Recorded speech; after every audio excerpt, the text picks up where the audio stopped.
ఓం నమ శివ శ్రీమాత్రి నమ. మిత్రులకి శివభిలాషులకి అలాగే నన్ను ఇంతగా ఆదరిస్తున్న యూట్యూబ్ ప్రేక్షకులందరికీ కూడా పేరు పేరు ధన్యవాదాలు. మిత్రులారా, మీ అందరికీ కూడా ఆ పరాదేవత ఎల్లవేళలా మీతో ఉండి మీ మనోవాంఛలు నెరవేర్చాలని మనస్ఫూర్తిగా కోరుకుంటున్నాను. ఈరోజు మనం చెప్పుకోబోయే ఉపాయం చాలా తేలికైంది.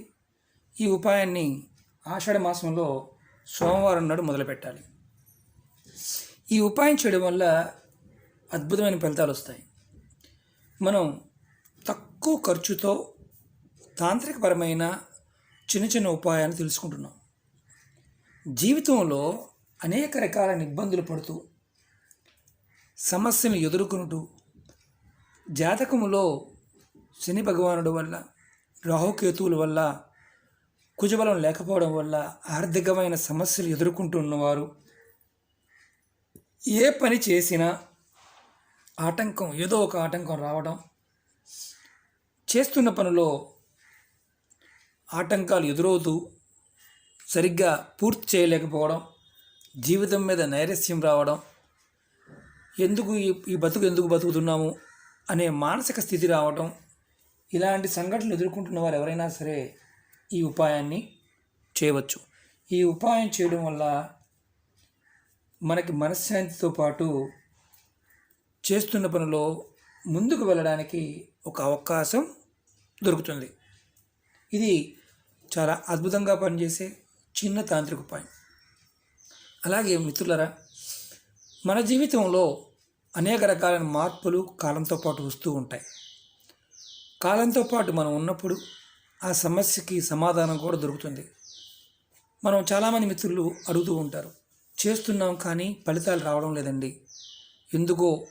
దానికి కూడా కారణం ఉంటుంది. మన మనస్సు నిశ్చలంగా లేకపోవడం, ఫలితాన్ని మనం అతిగా ఊహించుకోవడం, చేస్తున్న దాన్ని కంటిన్యూ చేయలేకపోవడం, వీటి వల్ల కూడా ఫలితాలు రావు. కానీ ఈ ఉపాయం మనం అద్భుతమైన ఫలితాలు రావడానికి ఒక అవకాశంగా తీసుకొని చేయాలి. 41 రోజులు చేయాలి. ఇది ఆడవారైనా మగవారైనా చేయవచ్చు. నెలసరి టైం ఉన్నప్పుడు ఆడవారు 5 రోజులు గ్యాప్ ఇచ్చి చేయవచ్చు. అలాగే ఏదైనా ఆటంకం వచ్చిందా ఈ ఉపాయానికి, అంటే నెలసరి తప్పించి ఎవరన్నా కుటుంబ సభ్యులు మరణించి లేదా ఏదన్నా ఇబ్బంది వచ్చి ఈ ఉపాయం ఆ రోజు పోస్ట్ పోన్ చేస్తే మళ్ళీ ఉపాయానికి ఎటువంటి ఫలితం ఉండదు. కానీ నెలసరి టైంలో మాత్రం ఆడవారికి మాత్రమే ఈ ఉపాయంలో ఈ 5 రోజుల విషయంలో గ్యాప్ ఇచ్చేసుకోవచ్చు. ఇది ఆషాఢ మాసంలో వచ్చే సోమవారం నాడు మొదలు పెట్టాలి. మనకి ఆషాఢ మాసం పూర్తయ్యే లోపు ఎన్ని సోమవారాలు అంటే అన్ని సోమవారాలు ఏదో ఒక సోమవారం నాడు దీన్ని స్టార్ట్ చేయాలి, చేసుకుంటూ రావాలి. అద్భుతమైన ఫలితాలు వస్తాయి. ఈ ఉపాయం సోమవారం మొదలుపెట్టినప్పుడు ఎలా చేయాలో చెప్తాను మీకు నేను. అలాగే చాలామంది మిత్రులు అనేక రకాల సమస్యల గురించి అడుగుతూ ఉన్నారు. నేను అనేక రకాల సమస్యల మీద వీడియోలు చేయడం జరిగింది. మీరు నా ఛానల్లో ఉన్న వీడియోస్లోకి వెళ్ళండి, మీరు ఆచరించగలిగేదని ప్రయత్నం చేయండి. అలాగే మీకు ఈ వీడియో నచ్చినట్టు లైక్ చేయండి, నా ఛానల్ సబ్స్క్రైబ్ చేసుకోండి, గంట సింబల్ని యాక్టివేట్ చేసుకోండి, 10 మంది మిత్రులకి షేర్ చేయండి నచ్చితేనే. ఇలాంటి వాటి మీద నమ్మకం లేని వారు వీటిని చూడమాకండి, ఎందుకంటే మీ టైం వృధా అవుతుంది. ఇప్పుడు ఎలా చేయాలో చెప్తాను, జాగ్రత్తగా వినండి, స్కిప్ చేయకుండా చూడండి. ఈ ఉపాయం సోమవారం, ఆషాఢ మాసంలో సోమవారం నాడు ఉదయం 6 నుంచి 12 గంటల మధ్య ప్రాంతంలో చేయాలి.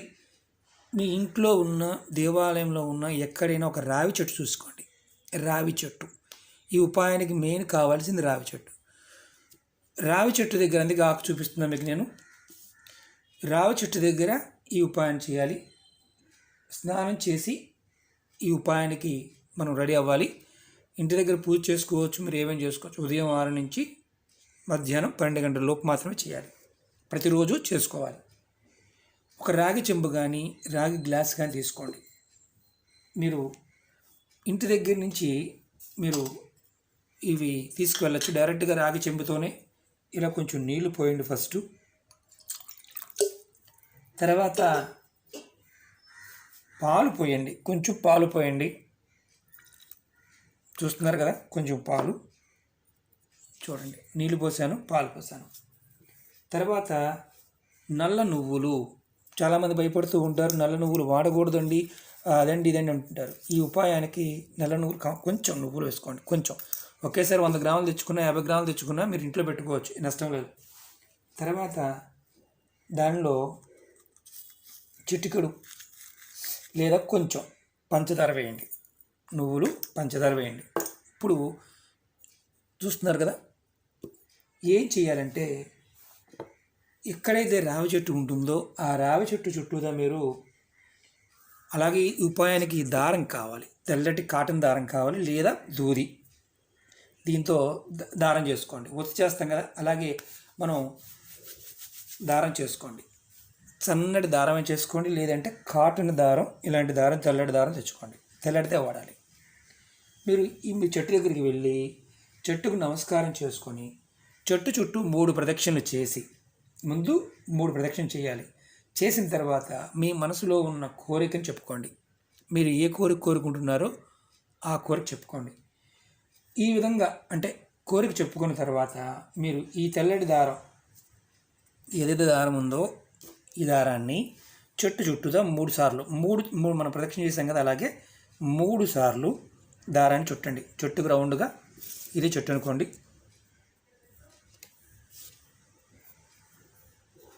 ఒకటి 2 3 ఇలా చుట్టేయండి. ఇలా ప్రతిరోజు కూడా 41 రోజులు 3 సార్లు దారం చుట్టాలి. ఒక్కసారి తెచ్చుకున్న దారాన్ని మళ్ళీ వాడుకోవచ్చు, ఎలాంటి ఇబ్బంది లేదు. ఒక దార బండ్లు కొనుక్కొచ్చి సరిపోతుంది. పెద్ద చెట్టు అయినా చిన్న చెట్టు అయినా, ఇంటి దగ్గరైనా కుండీలో ఉన్న చెట్టు అయినా చేసుకోవచ్చు ఈ ఉపాయానికి.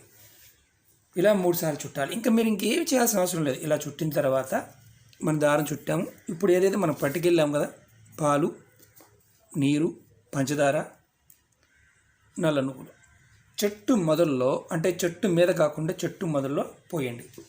కొద్దిగా, ఎక్కువ కూడా కాదు, కొద్దిగా పోసి మీరు నమస్కారం చేసుకొని, మీరు ఒకటే మీ మనసులో ఏదైతే బలంగా కోరిక ఉందో ఆ బలమైన కోరికని కోరుకోండి.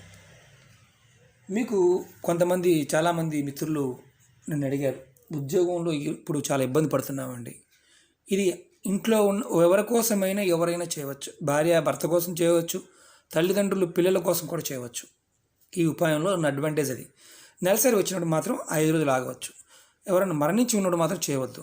ఇలా ప్రతిరోజు కూడా నువ్వులు, పంచదార, పాలు, నీరు ఇలా రాగి చెంబులో కానీ గ్లాసులో కానీ తీసుకువెళ్ళి దారం చుట్టి, చెట్టు చుట్టూ చుట్టి, మనసులో ఉన్న ఏదైతే కోరుకుంటున్నారో కోరుకొని ఆ దారం చుట్టిన తర్వాత ఈ మొదల్లో పోయండి. పాలు వీటిని కలిపిపోయండి. ఉద్యోగంలో ఇబ్బంది పడుతున్న వారి కుటుంబ సభ్యులైనా చేయవచ్చు, భార్య భర్త కోసం చేయవచ్చు. ఇలా ప్రతిరోజు చేస్తూ ఉంటే వారి ఉద్యోగంలో కూడా ఇబ్బందులు తొలగడానికి అవకాశం ఉంటుంది.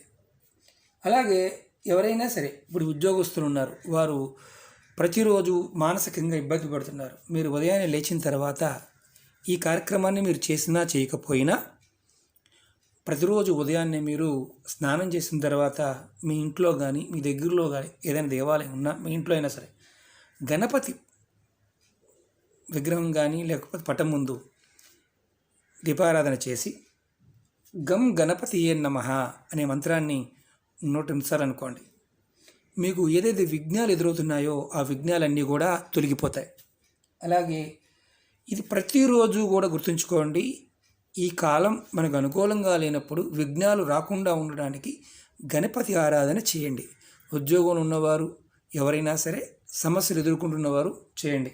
చాలామంది మిత్రులు ఇంటికి అద్దెకి ఎవరు రావడం లేదు, ఇబ్బంది పడుతున్నామంటే, ఇప్పుడు లాక్డౌన్ టైంలో ఈ సమస్య చాలామందికి ఉంది.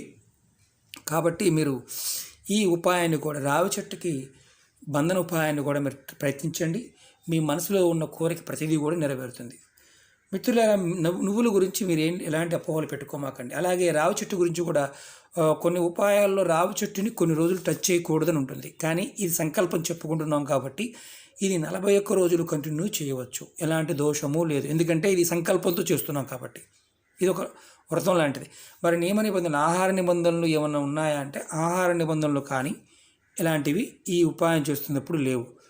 ఎందుకంటే ఈ ఉపాయానికి, ఈ తాంత్రిక ఉపాయం మీరు సమస్త కోరికలు నెరవేరడానికి చేస్తున్న ఉపాయం. కానీ దీంట్లో ఉన్న అద్భుతం ఏంటంటే ఆహార నిబంధనలు ఏమీ లేవు. అలాగే ఇంకా నియమ నిబంధనలు లేదన్నా వేరే నిబంధనలు ఉన్నాయంటే ఒకటి గర్భిణీ స్త్రీలు చేయకూడదు. రెండోది ఎవరన్నా మరణించి కర్మలు అవ్వకుండా పెద్ద కర్మలు అవ్వకుండా ఉన్నవారు చేయవద్దు. మిగతా వారు ఎవరైనా అంటే కర్మలు అయిపోయిన తర్వాత మిగతా వారు ఎవరైనా ఈ ఉపాయం చేసుకోవచ్చు. బై మిస్టేక్ అనుకోకుండా ఈ ఉపాయం మధ్యలో ఆగింది అనుకోండి, మనకి ఎలాంటి ఫలితాలు రావు. అంటే వేరే ఊరు వెళ్ళవలసి వచ్చిందండి, నా బదులు వేరే వాళ్ళు చేయవచ్చు, అది చెప్తున్నాను. మీ కుటుంబ సభ్యులు ఎవరో ఒకళ్ళు అంటే స్థిరంగా ఉండి చేయగలుగుతారు అనుకునేవారు ఎవరైనా ఒకళ్ళు చేయండి. కుటుంబం గురించి చేసుకోండి. కాబట్టి వారికి వారు చేసుకోవచ్చు, కుటుంబం గురించి ఎవరైనా చేయవచ్చు. స్నేహితులు కలిసి రావడం కోసం స్నేహితులు కూడా చేయవచ్చు. అది విచిత్రంగా అనిపించవచ్చు. ఇది ఏంటంటే సమస్త కోరికలు నెరవేరడానికి, మనోవాంఛ పరిసిద్ధి కోసం చేయవచ్చు. ఎందుకంటే రావి చెట్టు సాక్షాత్తు బాగా గుర్తుంచుకోండి, శ్రీమన్నారాయణుడు మనోవాంఛ నెరవేర్చడానికి అద్భుతంగా పనిచేస్తుంది. ఈ దారాన్ని మనం 41 రోజులు అయిన తర్వాత దారాన్ని చెట్టుకులా వదిలేయండి, ఎలాంటి ఇబ్బంది లేదు, దారంతో చేయవచ్చు. దీనికి సిల్క్ దారం మాత్రం వాడమాకండి, కాటన్ దారం మాత్రమే వాడండి. లేదా మీకు ఓపిక ఉంటే ఇలా దూదితో దారం చేసుకొని, చిన్న చెట్టు అనుకోండి, ఇంతలా ఉన్న చెట్టు అయితే దారం కూడా ఎక్కువ రాదు, కాబట్టి చిన్న చెట్టుకైనా చేసుకోవచ్చు. మనోవాంఛలు నెరవేర్చడానికి అవకాశం ఉంటుంది. ఇవి కూడా ఇన్ని తీసుకోవాలి, కొద్దిగా జస్ట్ ఇంత తీసుకున్నచ్చు, చిటికడి తీసుకున్న చాలు. చిటికడి నీళ్లు, చిటికడి పంచదార ఇలా తీసుకొని చేసినా చాలు. ఖర్చుతో కూడుకున్నది కాదు, కానీ అద్భుతమైన ఫలితాలు రావడానికి అవకాశం ఉంది. మనస్ఫూర్తిగా నమ్మి మీ మీద మీరు నమ్మకంతో చేయండి. తాంత్రిక ఉపాయాలు ఎప్పుడూ కూడా మనం నమ్మి చేయడం వల్ల పనులు అవుతాయి. ఓకే మిత్రులారా, మీకు ఈ వీడియో నచ్చిన లైక్ చేయండి, నా ఛానల్ సబ్స్క్రైబ్ చేసుకోండి, 10 మంది మిత్రులకు షేర్ చేయండి. ఓం నమః శివాయ, శ్రీమాత్రే నమః. మిత్రులారా గుర్తుంచుకోండి, 41 రోజులు చేయాల్సిన ఉపాయం ఇది మాత్రం గుర్తుంచుకోండి. ఓం నమః శివాయ, శ్రీమాత్రే నమః.